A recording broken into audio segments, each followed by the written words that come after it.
In Boston Harbor, there's a small island shaped like a comma. Only fully visible at low tide, its position next to the main harbor channel poses a hazard to passing ships. In 1805, the Boston Marine Society constructed a massive granite pedestal on the island to act as a day beacon. But some claim that the real hazard is the curse put on the island. This is the story of Nix's mate. Welcome to Ghost Binkers.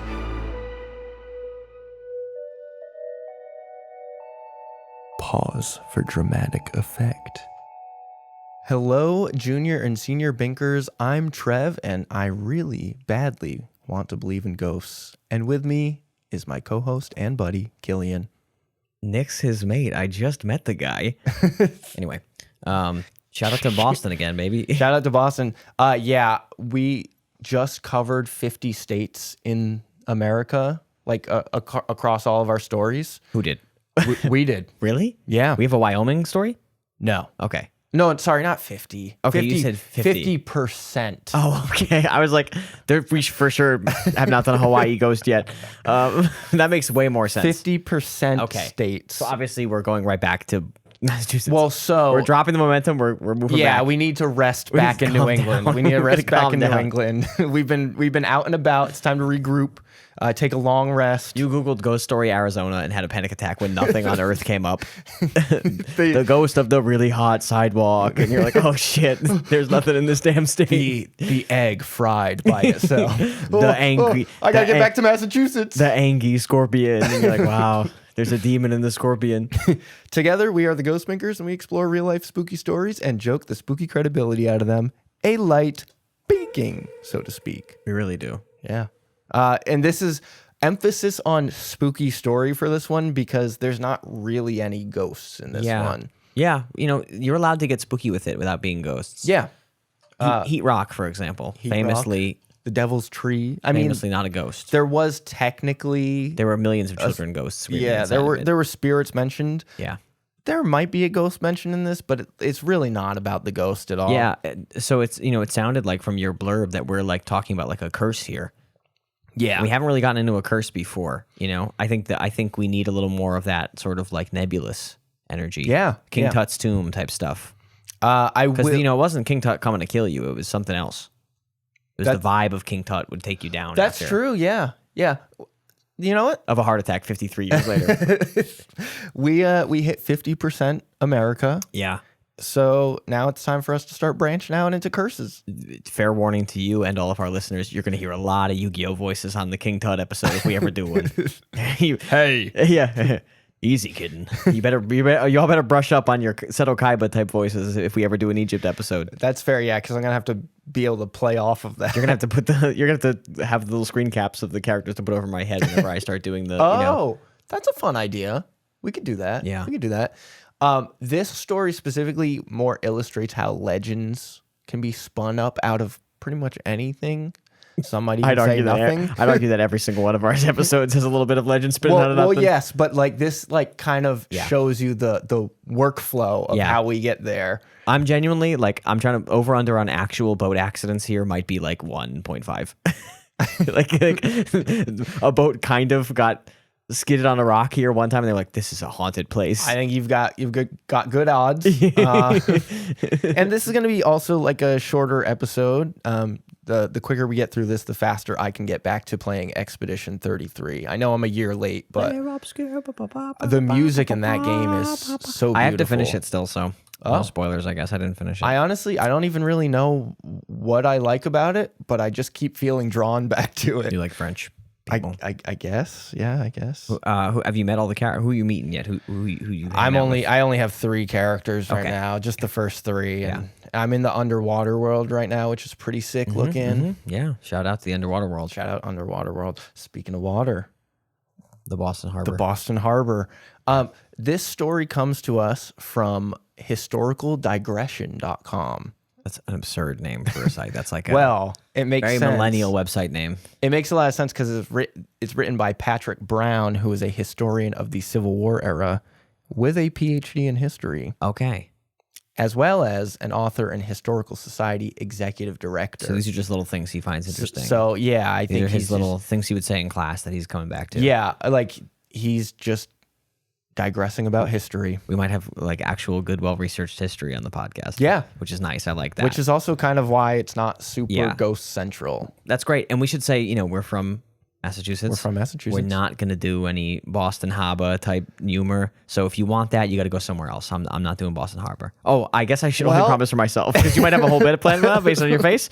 I'm not doing any park your car in Harvard Yard, Boston Harbor type humor. I'm going to say Boston Harbor very clearly. Many times. Yeah. Now, unless you get me mad, in which case I'll say Harbor immediately when I forget. By doing that right there, does that count? Yeah, it's like if any of you have seen the awful Jumanji movie with The Rock, there's a scene where Karen Gillan like makes fun of the outfit she's wearing. He's like, why do they put the girl in the revealing outfit? And then there's like 100 shots of her lower back in the movie. And it's like, okay, well, sort of eating your cake and have it too there, sweetie. They just had to point it out like they were allies, but then they could take advantage of it because obviously we know they're allies and they're doing it ironically. Yes. So the shower scene is for the critique of it all. If I didn't make it super clear, Nix's mate is actually the name of the island. Yeah, that looks like a comma. It looks like a comma. I can actually show you. South America looks like a comma. It's a very it's a very easy shape to. So is it long? Before you show me on the screen, is it long enough to justify saying it looks like a comma in your opinion?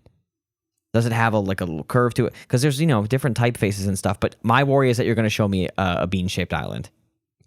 Well, now that I'm looking at it, okay, it still looks like a comma, but it looks like a really fancy comma. Oh, it's got some curvature to it. It's a little too squiggly, a little French almost. curve. Oh, black screen. There we go. Oh, whoa, that looks like a stingray. Yeah, kind of, or a little spermy. A spermy. No, it does. Yeah, comma. It's interesting. I wouldn't say comma for the other reason. Because the little squiggle at the tail there. Yeah, it's got some more going on. I actually, when I was writing this, didn't really notice that. But now it's here and it's very obvious and in my face. Yeah. Patrick Brown called it a backwards question mark. Yeah. Or like an upside down question mark, which I do agree with. I just wanted to differentiate my writing from his a little bit. But so that's Nix's mate, the island. Yeah. And that is spelled Nix''S. Which is... Can you click back on the thing you just had open? Because they spelled it differently on the Google result. What? Oh, hold up. Oh. I believe you, but look there. Oh. Like the historical landmark is spelled... Yeah. On Google searches, it says Nix's, Nixes. That is an alternate spelling as well. Patrick, I figured. I thought it was funny that you said that like while it was on the screen. Yeah. Patrick Brown uses the X spelling. Yes. Which it's cool. It makes more sense because it's his mate. Yeah. Or their mate. I don't know Nix's gender. Nix kind of sounds like a non-binary name now that I'm saying it out loud. Also, it also isn't that like a character in some sort of game Hades. or like... It's a mommy in Hades. Okay. She's mother. She's mommy. Okay, yeah, I don't think I've gotten that far in Hades yet. She's like got to be one of the first characters you meet. Okay, maybe I've seen her. If you've died in Hades, you've for sure seen her. She's like the night. She's the night queen lady. Oh, okay, yeah, I have seen her. Yeah. It's also funny because you probably did this in front of the one person on Earth who reads words enough when they're on the screen to call you out on that. Oh yeah, like anyone else would have been like, "Cool, Trev. Yeah, thanks for pointing out the spelling." Yeah, if you showed that to me, you put words in front of me, so I read the NPS.gov website. I read everything in front of me. I'm glad you saw that. I was getting ready to click on it, and I was like, I don't know what's gonna be there. If you showed that to me, I would have just seen the island and gone, "Oh, that's cool. That's a cool island. Looks kind of like a question mark." Yeah, no, I was reading every text. Gallup's Island nearby. I'm locked in. The other thing I will say is that the granite pedestal is a 40 by 40 foot base. Yeah. That is 16 feet tall, and then it has a 20-foot pyramid tower on top. Wow. In addition to the 16 feet base. So that is just to act as like a non-illuminated guide for ships in the daytime. So you said day beacon, and I was like, wow, I never thought of that before. Me neither. As a term.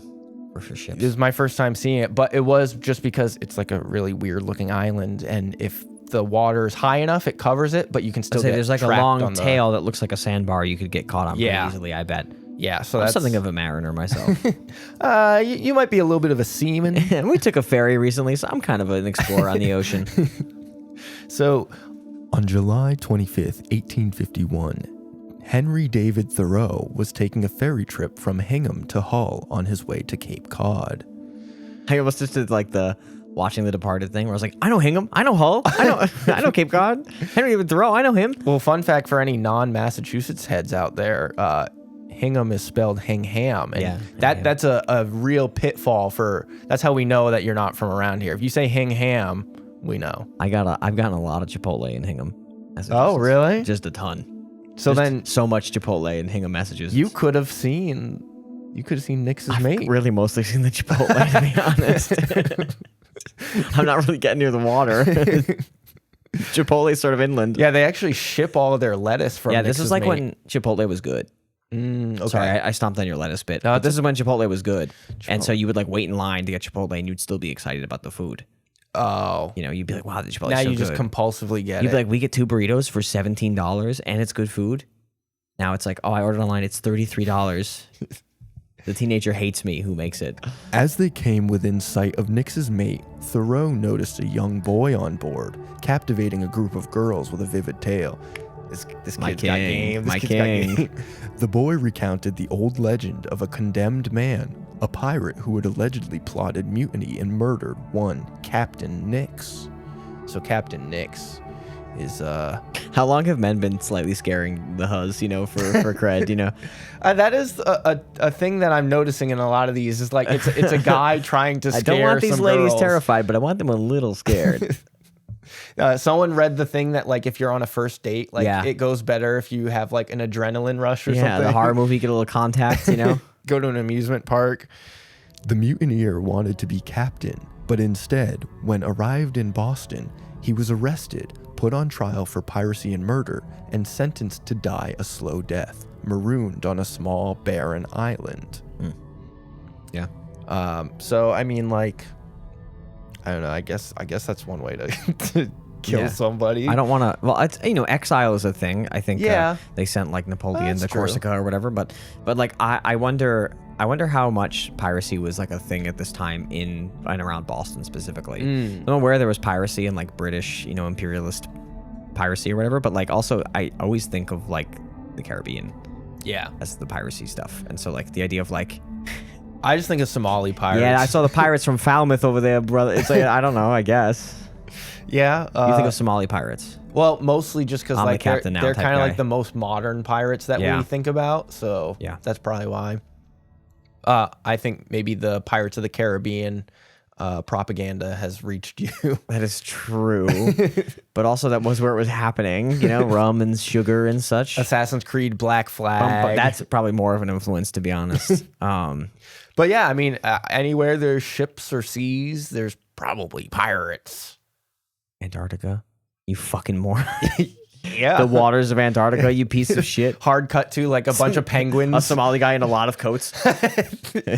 He's got like 7 coats on. He can't really move. But if you shoot him, he's not getting hit. His little AK is sticking out of the mittens, you know? I like that visual. I don't know if we should be cutesing up Somali pirates like that now that I think about it. I don't know. It could be fun. Honestly, it's one of those things where like, you know, like something that you know is probably like pretty bad. Yeah. I don't know why I'm saying this about Somali piracy. I'm aware it's pretty bad. It affects me so little that I'm kind of like, let them steal a fucking boat. let them have a boat once in a while. You say that until a boat full of your figurines gets stolen. They might ship them to me cheaper at this fucking rate, brother. That's true. The pirates might actually have a better deal for you. Also, you know, the pirate's like, oh, I can resale this. Ooh, actually. He's listing it on like a site I know. I'm like, you motherfucker. Wait, do we need more pirates to balance out the markets? Because if pirates are getting the product for free, they could sell it for like way under what like the average charge is, but they'll still make 100% profit. You're reinventing Temu from first principles. You're getting the Temu the long way around. Temu with extra steps. What if instead of stealing it, we make a cheap version that's like almost comparable in quality occasionally? And you're like, oh. Yeah, but this, you get the full quality. Yeah. And it's covered in gun smoke and barnacles. Yeah. I like that it ships to you in a bottle, a big bottle. My PlayStation 5 coming in a big ass bottle. Oh, that's fun. You gotta crack the bottle. A lot of fun visuals this episode already. Yeah, I figured this would be a more lighthearted, fun episode. There's not a lot of death and despair. Just Captain Nick's. So really. anyway, Cervantes, they cut his head off and threw him on the island. According to the boy, We're getting a lot from this kid. Yeah, very well, kid-centric. I was gonna say Famous author on board the boat. Really hearing from a random guy. More like according to Thoreau, according to the boy. Nix's mate stood on the desolate shore, cursing his condemned. Nix's mate, as in the person, not the island. Oh yeah. The mate who killed him. Oh. Yeah. Okay. See, this is where it gets a Is little the name not confusing. So Captain Nix Okay. is the captain. His mate, his first mate, is the one who killed him. You might have said all this. I'm sorry. Oh, it's okay. It's good that I'm explaining it again. I also did a big long Timu Somali Pirates diversion in the middle of it. No, but So Nix has been mutinied and he's been exiled to Nix's his first mate has been called exiled to the island. Oh, okay. So Nix is the captain. He's exiled his mate to the island, and that's why it's called Nix's mate. Supposedly. Yeah. So, mutiny, murder of Nix. Yeah. Arrive in Boston. First mate charged with murder. Yeah. Sent Sent to the island. Named after him. Named after him. Obliquely. I guess it's kind of named after him. Kind of, It's named yeah. after his essence. It's also funny because, like, if that's not what happened, gotta figure out the name of this place. Why is it called Yeah. Nix's mate? Yeah. Who was fucking on this island? You know? We have one theory later in the episode, but there's no definitive, like, actual history of where the name comes from. I mean, I guess, is it like an official name or is it just like a... I wonder if it's a name that stuck or if it was like always the official name. It's official enough for Google Maps to spell it wrong, but It hardly matters with that fucking company. that's true. The fucking AI is inventing shit at this point. So according to Thoreau, according to the boy, Nix's mate stood on the desolate shore, cursing his condemners, asserting his innocence as they rowed away, declaring, If I am guilty, this island will remain, but if I am innocent, it will be washed away. I guess I should have done a little So more I guess Boston in there. he's guilty. Because the island's still there. Well,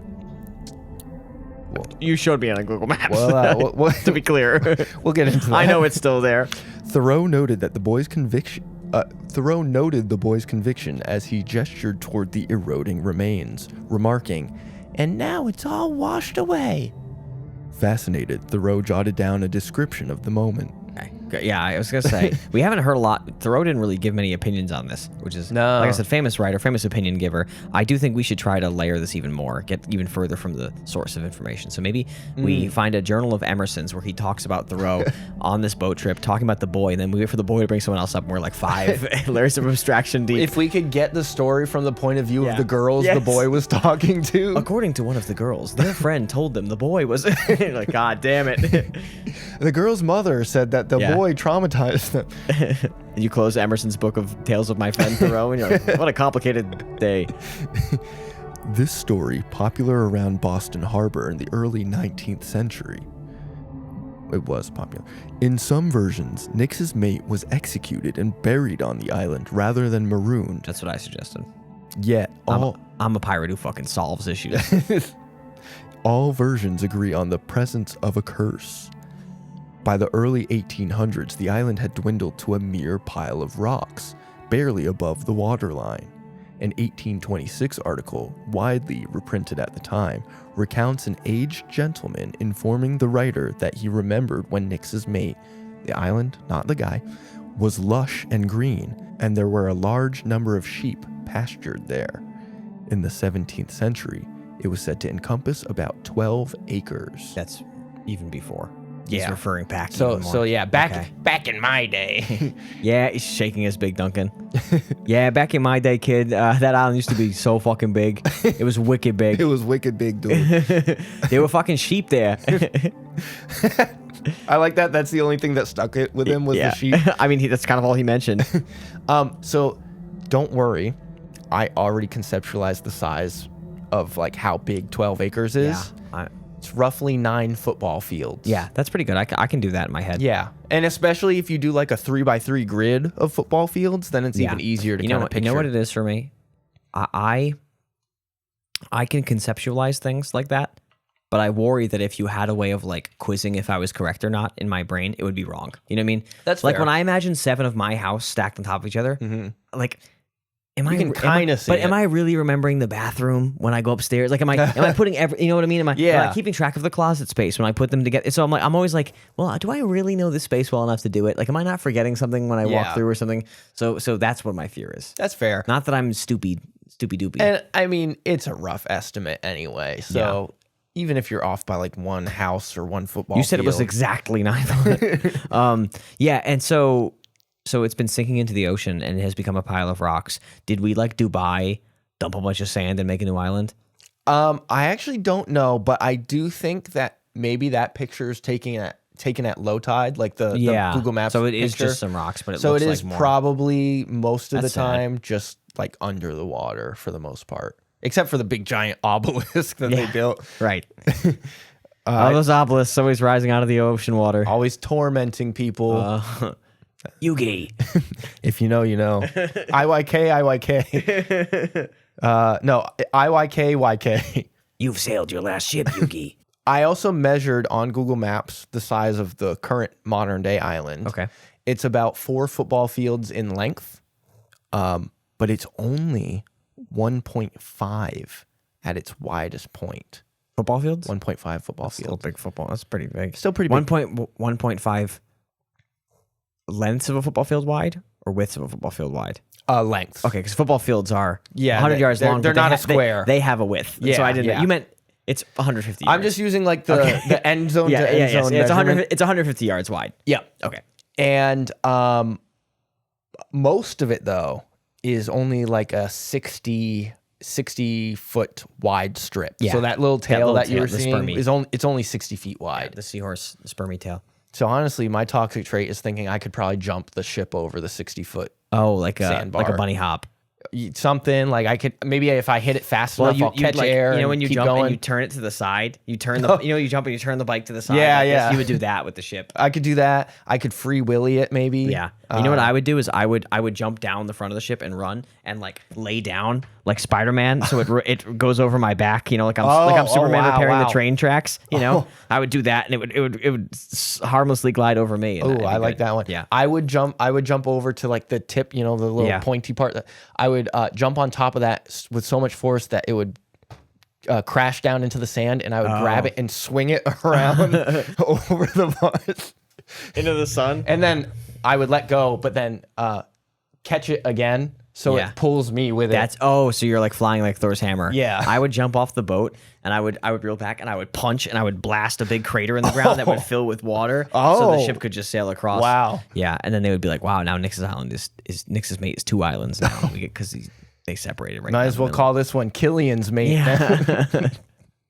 I like all of these ideas. I think pirates just were not built like us. I know they didn't have it. It's okay. Many people have taken the island's gradual disappearance as a sign of the mate's innocence. I think I understood erosion. in before Senior What a Binkers safe bet. might say that it's science and erosion. I also think you might have to be like, what be the timeline of your... How long should we check back on the island for? that is like, a good point. If it sinks in 315 years. And you're like, that's kind come of a lot on. of time. Come on, Nix's mate. We don't know your name. Yeah. It must have been tough on a pirate ship with everyone talking like the exact same voice. You know? Yeah. They all all sound sound exactly like me in that segment. Yeah. Who's talking? I can't hear you. Is that you, Nix's mate? It's me, Nix's mate. I do think that erosion is definitely a good explanation, but why is it the only island in the area that's eroded that much? Okay. So you're doing the thing where you're saying a question that has an answer you don't know as if it's a mystery. Because like it's also, by the way, kind of noticeably the smaller of the islands, right? Like it's got like the Gallops Island here looked like it had a lot more heart to it. Yeah, but it used to be so big. I mean, the other ones look bigger to me, and so they all might have also receded. You know what I mean? That's true. And some of them might have been like supported differently, different land masses. Like if the island is mostly sand and greenery, it can get eroded away quicker than something that has lots of like already rocky shores and and whatever. Maybe they built little retaining walls for some of the bigger islands to keep them from blah, blah, blah, blah, blah.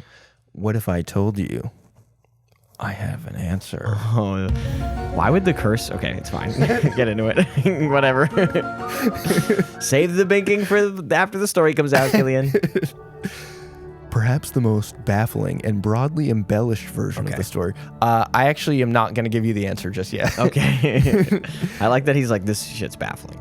The most embellished version of the story appeared in an 1839 novel by Rufus Dawes entitled Nix's Mate, an historical romance of America. You really love that Rufus cameo, huh?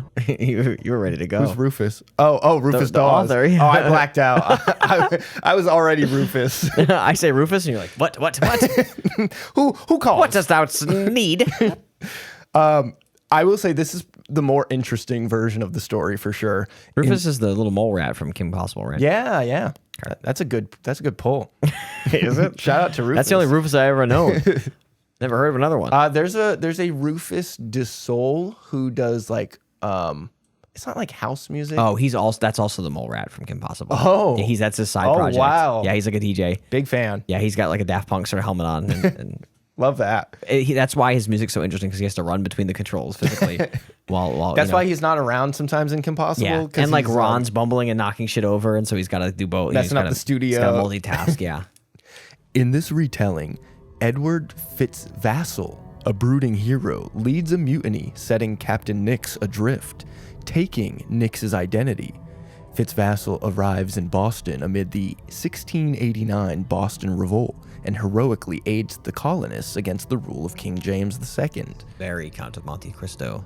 Never read it, but it sounds I fun. guess give it a whirl. Sounds like I would like it. If you got time for If I knew how to read, yeah, it's a pretty long book too, so I'd maybe start with a little chapter. Do they have a book for movie you. version, Oh, audiobook? for sure. Yeah. They have an illustrated classic edition that I read as a child, so you can get in one of those. Okay, I could do that. Yeah. I like pictures. 70 pages of big ass. It helps me pay attention. That's true. His fate turns when the real Captain Nix appears, leading to Fitzvassal's conviction for piracy. Though pardoned for his service to the colony, Fitzvassal tragically takes poison before learning of his reprieve. He is buried on Green Island, which was thence after cursed by a Native American woman who loved him. Hell yeah. And in time the island washed away, becoming Nix's mate. Yeah, first of all, shout out. That's that one, it seems like the author. They had some fun with it. Seems like Pat also agrees that, right? Patrick, is that his name? Yeah. He also agrees that is probably a fictionalized account. Yeah, but it has a lot of it. Way cooler. Has a lot of cliches in it. But I do like that we have a sort of pirate Batman Yeah. with his own Pocahontas Now, who's having trouble. are they cliches if this might be one of the first times they ever happened? There's not one of the first times it's ever happened, that's for sure. Definitely just kind of did Romeo and Juliet at the end. I think Rufus Dawes invented this. I think he just did a Romeo at the end, so I'm gonna actually go ahead and say that it's not the first time. Yeah, that's fair, because the story took place in the 1600s, but the story was written in the 1800s. Yeah, so I mean there might be 100 things specifically he Shakespeare stole was 1600s, 1500s. from. Yeah, 1500s, 1400s. I think 15, but I don't really know off the top of my head. Shakespeare. He could be like early 16s. I'm not good with Shakespeare Me neither. specifically. Yeah, he was born in 1564. Yeah. and died in 1616. We were around it. So yeah, we were around there. I said 15 could have been early 16, Yeah. so we were right there. Yeah. And also 15 was basically 14 back then, the hundreds, 1500, 1400. You're What's the doing the same shit. You're What's the eating slugs and getting leeches put on you by the doctors, I think they might have had bird mask doctors by then. They definitely had like humors and bile and all that Yeah. kind of shit, so. Ugh, disgusting. Yeah. Ugh. Yeah, but they drank raw milk, so they were healthier probably. Yeah, they definitely didn't die earlier or anything like that. Interspersed in all this are inexplicable scenes of witches conducting black magic. It's not inexplicable. It's fucking hard. It's fucking aura. It's rocks. Also, this was kind of a time where they were still kind of obsessed with witches at this Witches point. are just fucking cool, man. They are. As one literary historian put it, For the most part, it is a wild, disordered extravaganza. Nigel Thornberry is the... There is one scene meant to be lurid of witches drinking hot human blood in a cavern at Nahant. I don't know what Nahant is. It's like this area. It's in this area. You gotta type it into Google so you can. While I talk about this. This is why are they talking about this like this isn't fucking cool as shit? They're like, yeah, for some reason, Nahant. It's near Boston. Whoa, what the hell? I've never been over there. Whoa. Share with the class, but share what you're discovering with the class. Wait, are you just looking at the Google page? I was just looking at the map. Yeah. I didn't even know that little piece. Yeah. What was it? The tongue of Massachusetts just hanging down? You keep calling things by the face. That's the uvula of Massachusetts for sure. But you keep calling shit the blank of Massachusetts, and I don't visualize Massachusetts the same way you do. Yeah, well, because we've talked about it, but like this is the nose to me. To you, Gloucester is the nose. To me, it's not for sure. So I don't know why you would say that. This is the head, and then Salem, I guess, is like the bottom jaw. So that's just a little squiggly beard, like a little goatee. Yeah. Nahant is a little, yeah, but yeah. So you how know, to pronounce? Yeah, Nahant. Nahant. Yeah. Oh my God! Wait, is this place spooky or what? Nahanted.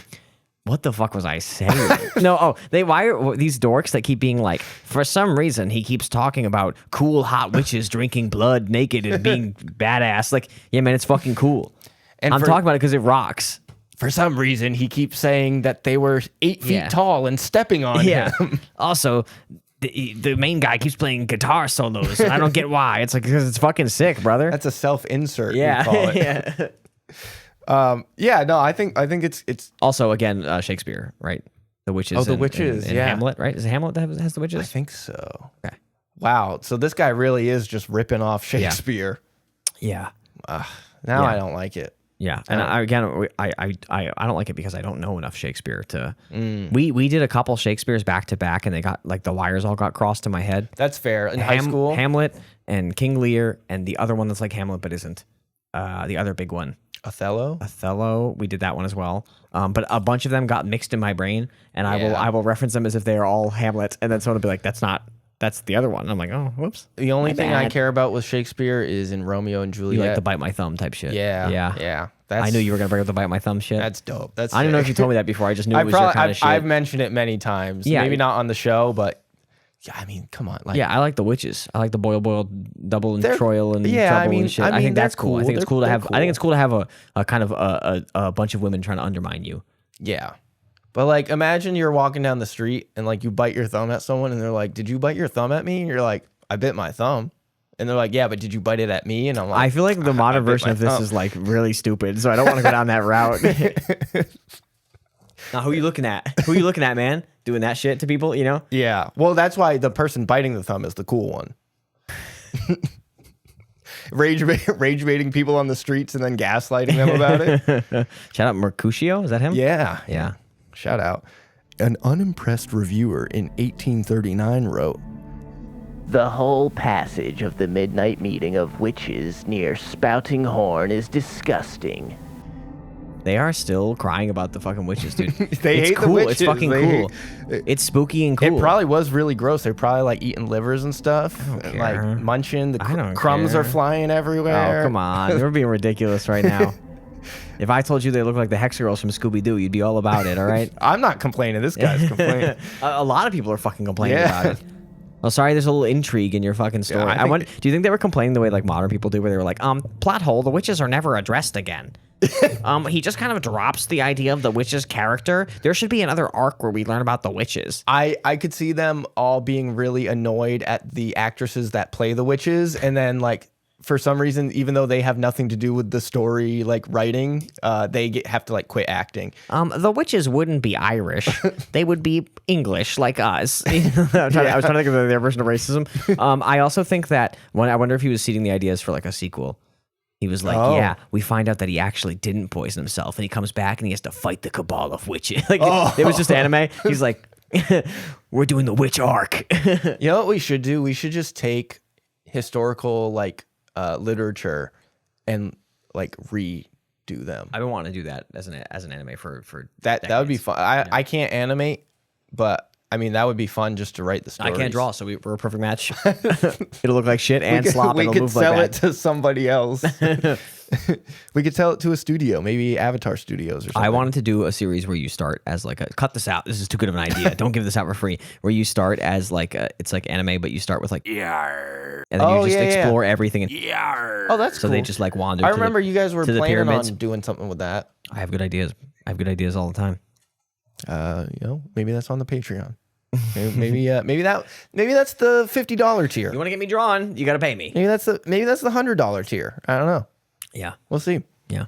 The book was adapted into a play in 1848 that starred Junius Brutus Booth Jr., an older brother of John Wilkes Recognize Booth. that last name, baby. So during Thoreau's time, the story actually had some traction. Yeah, I mean, it sounds cool and pulpy. Yeah. You know, also it is really funny. I know this is such a trite observation to this point. Really funny that like the most famous actor shot the president, because that would literally be like if George Clooney just like domed someone very important politically. It'd be like a wild move. You know what I mean? That's actually nuts. really crazy to think about. I mean, who even? No, because like George Clooney's like. He's not really that famous anymore. Timothy Chalamet? Jacob Elordi. Chalamet's a good pick for that. Yeah, it would be like if Chalamet did something like that. That would be like, nuts. whoa. That'd be insane. I don't think I realized how famous John Wilkes I'm sorry, Booth who did was. it? Sabrina Carpenter did it? Chapel Roan? Taylor Swift. Taylor Swift took matters into her own hands, you know? I mean, he was antagonizing her for a little while. That's true. She's like, she looks very fat now. I mean, at a certain point, she's got to be tired of all these men. I bet being Travis rude to Kelce's her. very sick of her. Kanye first. Kanye. And, the other one. That British guy. The British guy. The annoying racist British guy. Matty Hines. Matt Healy. Matt Healy. I don't know if you wanted me to actually say the name or not, or if you were a bit. I don't know. It's fine. We're technically on Taylor Swift's team, so. Oh, I'm on her team for sure, I think. Yeah, so we're fine. Yeah, I'm on a lot of teams. Shout out Swifties. Hey Swift, what up, girl? Make this go viral, please. Also, do more stuff like Folklore and Evermore. Come on. So you might be wondering, Killian, and I'm sure our Bink Squad is wondering too. Is there any truth to any of the story at all? Oh, is this all just a big ruse? You mean like the boys too as well? Like any of just literally any of what I just said? Mm-hmm. Like, is any of it real? Well, a 1726 account by Cotton Mather gives us an idea. Mather was possibly the most influential Puritan minister, theologian, and author in New England in the late 17th and early 18th centuries, and was pastor of Boston's North Church. North Church, I believe, is a location in Fallout 4. I can't remember for sure, but it sounds like it is. Yeah. You run into an important character. Shout out to Where you meet Wally the Green Monster. After he's kicked out after the mutiny in Fenway succeeds, but in the suit has fused to him. Whoa! See, they couldn't let me make those games because I'd make them too good. They really missed a Death Claw, but it's Wally the Green Monster. Oh, I love that. I love that. You meet the head of Ted Williams, you know, because he got his head cryo frozen. So it's like they reanimated it and he's talking. Was he around? Yeah, he was around by then, right? By when? By like when Fallout was supposed to be set, like he's dead by end then. Of times. I mean, he stopped playing in 50 something, 56. Okay, I think 57. I think I don't know enough about Fallout. They cryo froze his head. They just refired it. Yeah. But yes, anyway, I have better ideas for Fallout than anyone on Earth because of my Wally the Green Monster type takes. Yeah. But yeah, so North Church is in Fallout, and this is where this guy is a minister of, and we're gonna take his word for it. Possibly the most influential Puritan minister. There's like 40 people in Massachusetts at this point. That's true. It's like him and Sam Adams selling slaves to the entire country for some reason. In his pamphlet, The Vial Poured... I'll read this specially. In his pamphlet, The Vial Poured Out Upon the Sea. I don't know why I went southern with that. Is it poured? Like poured out? Yeah, okay. Poured out. I think you said the Vial Port out on the sea. And I was like, there's like some kind of sea port. Nahant again? I'll maybe if I try a different voice. The vial poured out upon the sea. Yeah, you're interestingly hovering around a bunch of different accents right now. The vial. This is what, 1700s? 1726. I feel like he probably just spoke kind of modern British-ish. the vial poured out upon the sea. Yeah. He recounts the fate of a group of convicted pirates, including the defiant Captain William Fly, brought into Boston for execution. Fly and his He's got a bunch of chains on and shit. Oh, Fucking tracksuit. So he can't fly away. But he's also William Fly. So he's looking fly. Got Fat farms on, you know? That's okay. I like that you were thinking like he's going to fly away. You can anchor him. Well, yeah, the chains are holding him down. Yeah, he's sort of a Prometheus type figure. Also, he has like really large compound eyes. Yeah.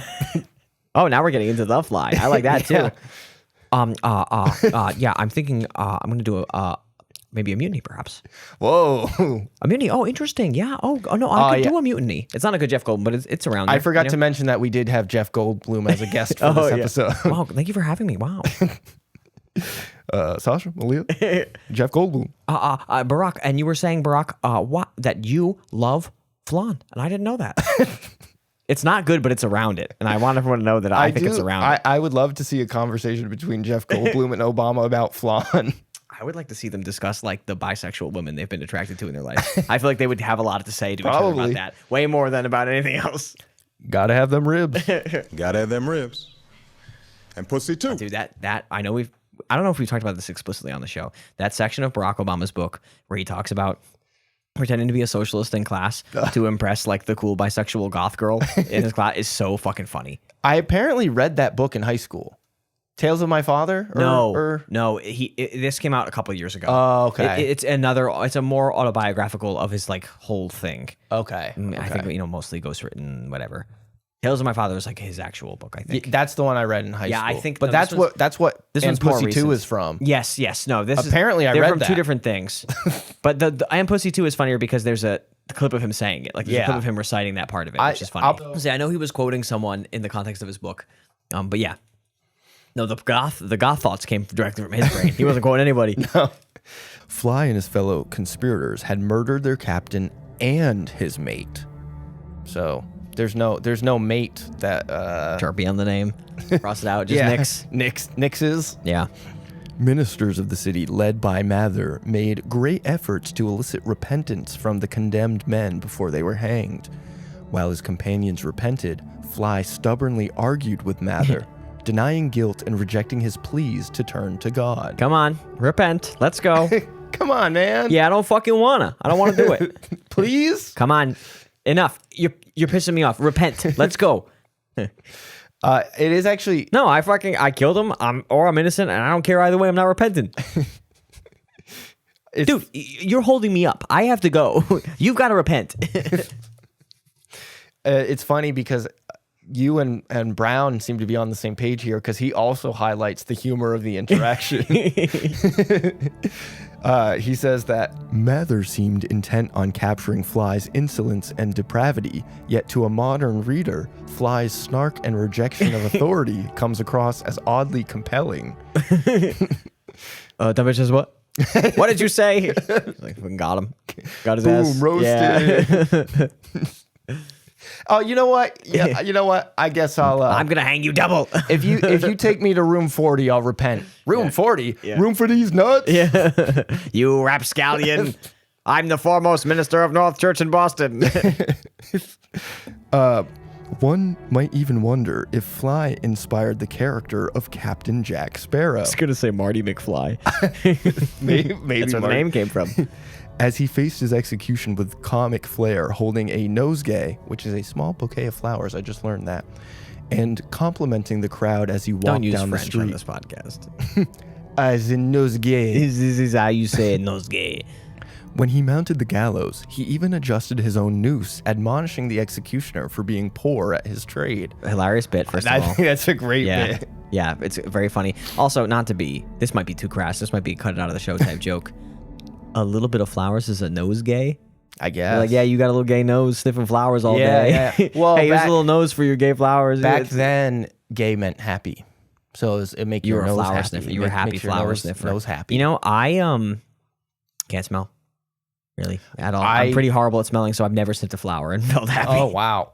I will. I usually say just am too close to a bug when I go to sniff a flower. I'm a similar path. Only I just don't notice smells until people point them out. But then I have to like find the smell. Oh yeah, no, I can't. I really can't smell. Yeah. So flowers are kind of dead to me. Maybe we need to get some sort of like nose work done by a ENT. So I would call them an eyes gay. Oh, they would make wow. They make your eyes happy. Yeah. And for our medical procedures, that's Patreon. A nose replacement? Oh, not a replacement. Just like I think they can do stuff to like clean up the inside, like a sinus scrape, something like that. Yeah. I don't know. Or did you want me to do a bit there? Sorry. No. I think a sinus scrape is what you're talking about. I think we need those, and I've been trying to ask my doctor for one for 15 years at this point. So and maybe Patreon can help us out. At the very least, you have to pay for my Flonase prescription that's unending. At this point, with all the Flonase costs, you might be able to save up for a nosegay surgery or something. I would just have to. I'd be even smelling even less the whole time. I'd be leaking from my nose all day. Yeah. We're out of the bad allergy season, fortunately. We've made it past. Yeah. For me, it's like early summer, late spring. Yeah. For when the weather starts to get hot, that's when my shit goes wild. Yeah. I always think it's early spring, and then I miss it, and I'm like, guess I missed allergy season. That's Massachusetts weather for you too, because you'll also be like, oh, it's a hot spring this year, and then it'll blast it. And then this year, I was very like, no, this is the fakes, and it's just been hot. Yeah. So it'll get you no matter what. Steaming. So this guy Fly. Steaming also. Steaming. This guy Fly. He's a little Bugs Bunny-esque. Yeah, and so is the underlying premise that Johnny Depp would have read the account of this guy? How did he inform Jack Sparrow? Is my question. I think he's just trying. I think Patrick Brown here is just trying to say like, think Jack Sparrow and the way he interacts with like people. Like he's very like nonchalant. There was an implication. Snarky. There was an implication that he inspired Jack Sparrow. Not to make you no. things. No, there is. Okay. There is. So someone had to have encountered this story to write it into the character of Jack Sparrow. You can't inspire someone without knowing about it. That's true. You know what I mean? Like you got to know about the thing to be inspired by it. Yeah. I'm not inspired by like an African folktale I've never heard, you know? I think I was thinking he was just making like a metaphor. Yeah. I think he was saying compare that either the author of... Oh no, because Pirates of the Caribbean isn't even a book. It's a fucking Disney ride. Yeah. So the guy who programmed the choo-choo train, he was like, we should put the track under the water and have a little boat. Also, that guy should be based on Captain Fly, my favorite bitch pirate. Captain Jack. Oh, no. And he didn't even have a personality until the movie. That's true. I think all this Pirates of the Caribbean shit is wild. I still haven't seen the first one. Really? That's the one you should see, I think. I saw the one with You've seen the one with the tentacle beard. guy because you love special effects. And so you heard how good they were. I'm not even doing a bit right now. Is that why you saw it? I saw it because I worked at a movie theater and it was free to watch. Yeah, well, it's famously like a special effect that's held up incredibly. Yeah, no, it is really it is very impressive.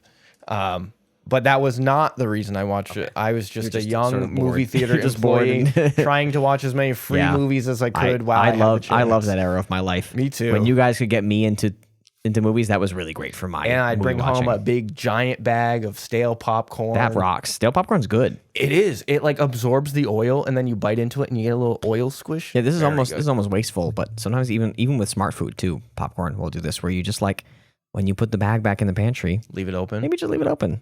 Let a little air creep in. It's not wasteful if you eat it. Let a little staleness weevil creep in and spread his weevil juice all over it. Staleness weevil.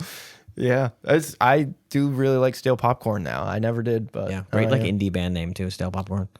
Fly's companions were buried on Nix's mate, but due to his refusal to repent, Fly's body was displayed in a gibbet. And I have a picture of a That's gibbet the shit here. you pull out of turkeys. the guts. Here's a gibbet. It's just kind of like a cage or a thing that you just slap a body in. It's the fucking pirate cage. It's the pirate Hey, it's the pirate torture cage. If you don't know what image we're looking at, you don't want to click on the description. It's the pirate torture cage. For the audio listeners. I like the ones that are shaped like a person. That's so I know, needlessly complicated. But I like look at that one is a stick figure. it's the shit that you're hanging in an Assassin's Creed Black Flag in that mission. This regular cage is a bird cage for humans, basically. And is what I think it's of. made specifically so that the cool aloof pirate can dangle his arms out of the cage and bother people. Yeah, and then like almost drop the keys through it, because it's holes and cages. Yeah, and stuff. And he can like maybe they give him a cup that he can like He can rattle on the wall. He can rattle the or cup. like shove out for like coin or something. He has to stick a stick through the bars and do some little thing. You know? Yeah. So that's a gibbet.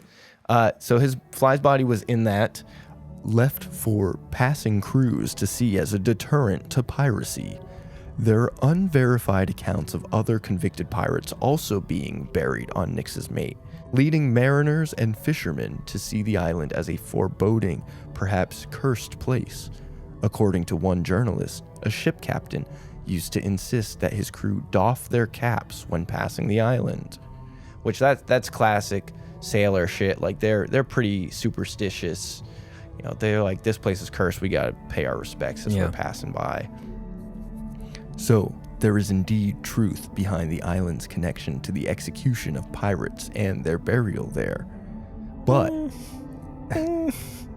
like one guy said. As for the curse that caused the island to disappear into the sea, likely just a matter of erosion. Yeah.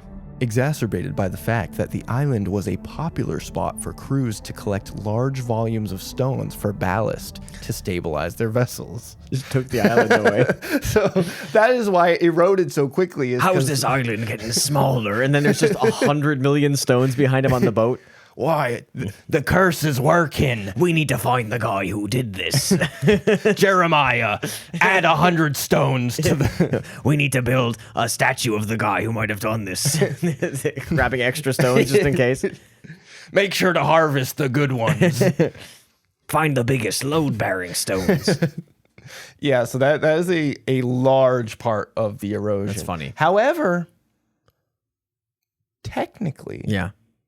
The curse wasn't, this is going to go I also away don't naturally. know, I don't know what the curse even is. He just said... He cursed the literal physical island? He said, if I am guilty, this island will remain. But if I am innocent, it will be washed away. I have 2 points. Yeah. And one is dumb, and so you can make a clip of it. Everyone can lambast me for this. My initial thought was like, if you put a rock on a boat, it'll sink. Because rock will go down. Sink? Yeah, so like when you put big rock on boat, it sink immediately. Like my brain was in like toddler. Like I put the rock in the ship and then it sank to the bottom of the pool. And I said, "Oh no!" And I was like, "Wow, if you put big rock on boat, it'll sink right away." Yeah, but there's a buoyancy that you can work against. That I'm sure they did the math on. Even shipbuilders math. But have like, you ever tried to stand on a boogie board too? Like that shit. That's buoyant. I wouldn't put a rock on it. I tell you that much. No. The other thing is that if word of advice to all people who are doing a curse, I would curse like the people. I wouldn't curse like a sandbar.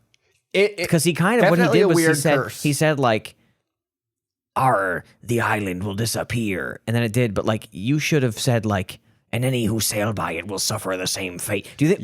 Maybe he was gonna say that, and then he like hit his head on the gibbet and was like, "Fuck!" And just like they sailed away, and he was like, "Oh wait, I had more." Too late, I can't hear you. Sorry. Are you cursing us? Because we can't hear it, so it doesn't work. That's how curses work. You have to hear it. Yeah. He was writing it, and his pen fell out of the gibbet, and he was like, "Fuck." I didn't finish me curse. He's trying to like convince a seagull to bring the pen back to him. Oh, come here. Yeah. We keep writing incredible visual gags that we can't act out in any way. This is a fun episode. I forgot to mention I'm in vacation mode right now, so I'm big chill. I'm gonna start cursing objects when people piss me off. You should be like, this tree will fall. And they're like, on me? I'll be like, no. No one will even be around. No one will hear it. Possibly. Does it even make a sound? Maybe. This volleyball will deflate in the next 10 years. Eventually. If I'm dead. It does. Yeah, his curse is pretty weak, but technically it is accurate in the sense that he never said how it would be washed away. He just said it would eventually be washed away. It was a point about man's hubris and his lack of respect for nature. So if all these people are mining the island and making it easier to wash away. I mean, look, if you ignore all the facts, it is like he sort of dragged the island into the ocean a little bit deeper. That is sort of cool if you kind of plug your ears to the whole situation.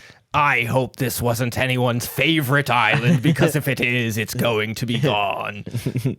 It's going to look even more like a sperm. But it will still be around while you are alive, but your grandchildren will not be able to enjoy it. Mark my words. No one will ever have the idea to build a 40 by 40 obelisk that goes 20 feet high off a 16-foot base. He's rolling in his grave right now. His pirate grave. Yeah, this poor guy, he does not understand modern technology. He couldn't even foresee it. Idiot. There are numerous warnings against this practice on Nix's mate, published by Boston authorities. Taking rocks. Taking rocks. I thought they meant erosion. No erosion. No man-made erosion. Do it somewhere else, kid. One can imagine how this sort of activity would accelerate erosion. I'm trying to think of those like bad, like use your blinker signs, but for erosion. Yeah. Some kind of Boston one. Keep your rocks.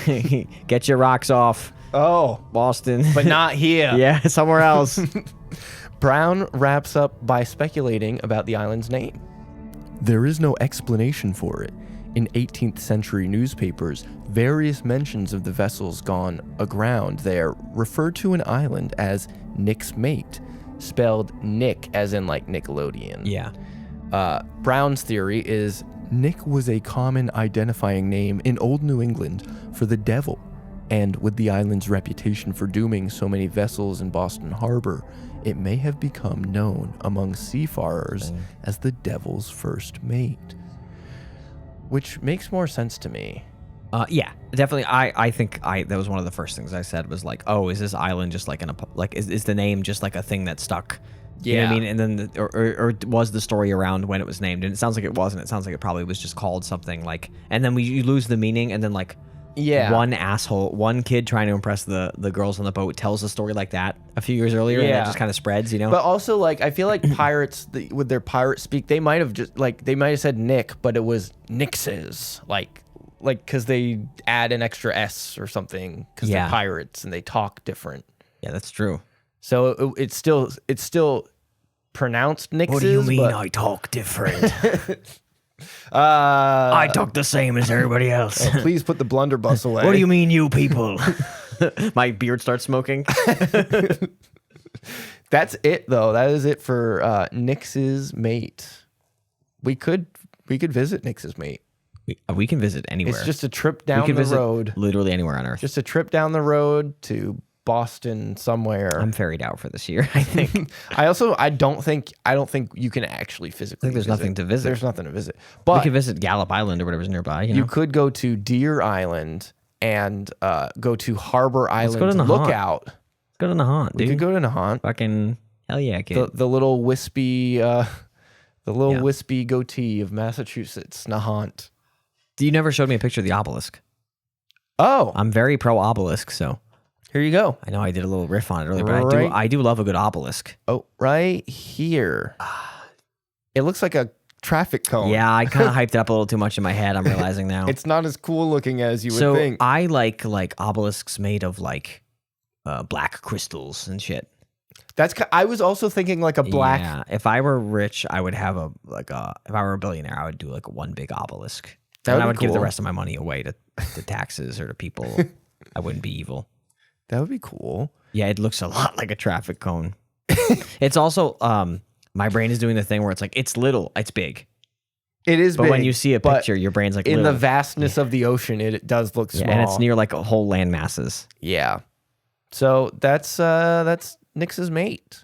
Obelisk sucks. It's a shitty obelisk. God damn. Honestly, I think black traffic cone. I think obelisks need to be like 100 feet tall. So if you're out there constructing an obelisk for your curse, yeah, I'd start at 100. This obelisk is going to torment me. I hope someone's a Yu-Gi-Oh fan out there. I hope they know about the 3 Egyptian god cards. Me too. We don't really have to bink this one because it's just more folklore. Like Patrick already did it for us. Yeah. Also, there was really not. He didn't really. Again, you have to like do something with your curse. You got to wield your curse like a weapon. You know what I mean? That's my feeling on curses. He made the island disappear. If you think that's impactful, that's great, bud. Yeah. I would threaten all of Boston. Maybe he could make Boston disappear. I'll sink that entire city into the harbor. You know, like do something like that. Don't fucking. Yeah. You're getting one landmass sinking. You know, go big.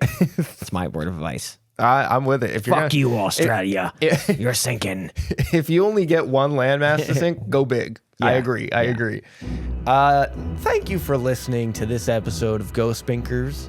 Did you know that you could go to ghostbinkers.com and do everything you need to do related to Ghost Binkers, aka TikTok and Instagram? You can find that there. You can email us, ghostbinkers@gmail.com. We would love for you to submit some stories or feedback. Or We talked about an island for 45 minutes. we talked about an island for as it slowly sank into the water. and I would say we made it interesting. The total runtime, it has a bunch of other stuff that is. I know. I talked about a bunch of other stuff. We kept it island focused for that much time. You can listen to the show directly on the. You can listen to the show You can also directly. navigate to our podcast platforms, I assume. Yep. Spotify, RSS feeds, however you listen to podcasts. Yeah. And they should. While you're at Spotify, leave us a 5-star review. Please do 5 stars. Gotta be Please 5 do the stars. review. Be really glowing and try to be persuasive to other people. Oh yeah. Okay, Spotify. shows Especially it your to someone. friends. Definitely in person. Show people this Yeah. show, and share our clips and like them, and watch the entire clip all the way through when it shows up on Oh, your feed. please, yeah. And if ye leave us less than 5 stars, let Yeah. the island of Yeah. road sink into the water. Well, first of all, I live there, so easy. Take a breath. I was gonna say that if you don't start supporting us, I'm gonna sink this podcast into the fucking ocean real quick. no. All right? Wow. Yeah, we covered everything on my list Yeah, I'm In- getting pretty good at knowing in a- what's on the list now. in a more interesting That's order. nice. Yeah, and we didn't need to bink, so there's didn't no need to bink. score. Thank you to Patrick Brown For sure. for doing this history research and writing this. I like when it's like a A smart fella who knows what he's talking smart about. fellows are talking about a journalist who she has done her research and background work. These are the kind of people I want to see more of writing from, and less of like the small business owner who's lying about his place that sells overpriced pot Boston roast. Ghosts. Yeah. The AI website or the pumpkin website. I like the pumpkin. I don't like the pumpkin Leave the website. pumpkin website out of this. They just give ratings. They don't have stories. I think they're jack-o'-lanterns. I think I've called them pumpkins they are every time. jack-o'-lanterns. And on that note, that is it for this episode. We will catch you on the next episode. Bye. Goodbye.